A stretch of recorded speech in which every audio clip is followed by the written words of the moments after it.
പ്രതീക്ഷ. ഞങ്ങൾ പറയുന്നതൊക്കെ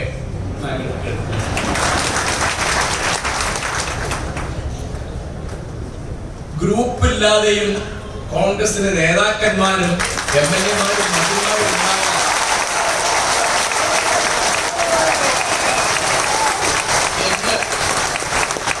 കാണിച്ചു തന്നതിന്റെ വാസ്തവമായ ഒരു നന്ദി കോൺഗ്രസുകാരനല്ലാത്ത എനിക്കും.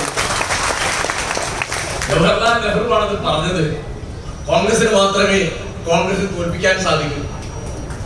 അതുകൊണ്ട് ഞാൻ 34 കൊല്ലം മലയാള അധ്യാപകനായിരുന്നു.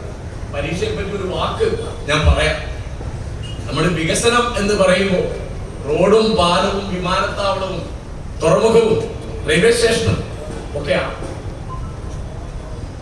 കേരളത്തിലെ വിദ്യാഭ്യാസ നിലവാരം വളരെ വളരെ സത്യമായും താഴെയാണ്.